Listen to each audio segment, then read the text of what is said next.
मालेगाव शहरात आज सकाळी धक्कादायक घटना घडली असून चारित्र्याच्या संशयावरून पतीनेच पत्नीची भर रस्त्यात हत्या केल्याने परिसरात खळबळ उडाली आहे। मिळालेल्या माहितीनुसार विठ्ठल वाघ वय 40 हे कामानिमित्त पुण्यात वास्तव्यास होते आणि अधूनमधून मालेगाव येथील घरी येत असत। त्यांच्या पत्नी पुष्पा वाघ वय 19 यांच्यासोबत चारित्र्यावरून वारंवार वाद होत असल्याचे समोर आले आहे। आज सकाळी सुमारे 37 ते 11 वाजण्याच्या दरम्यान दोघांमध्ये पुन्हा तीव्र भांडण झाले। संतापाच्या भरात विठ्ठल वाघ यांनी धारदार शस्त्राने पत्नीवर वार केले। जीव वाचवण्यासाठी पुष्पा वाघ घराबाहेर पळाल्या, मात्र आरोपीने त्यांचा पाठलाग करत भर रस्त्यात निर्दयपणे हत्या केली। ही घटना उघड्या रस्त्यावर घडल्याने नागरिकांमध्ये भीतीचे वातावरण निर्माण झाले असून संतापाची लाट उसळली आहे।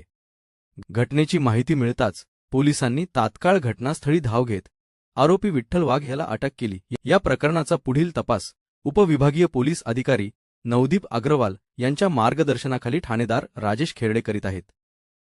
या घटनेमुळे वाघ कुटुंब पूर्णतः उद्ध्वस्त झाले असून त्यांच्या 2 लहान मुलांवर मोठे संकट कोसळले आहे।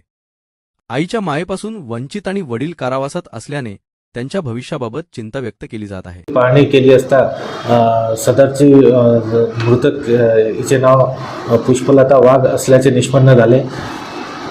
त्यामध्ये तिचा खून हा तिचा पती विठ्ठल वाघ यानेच केला असल्याचे निष्पन्न झाल्याने त्यास ताब्यात घेण्यात आलेले आहे। गुन्हा दाखल करण्याची प्रक्रिया सुरू आहे।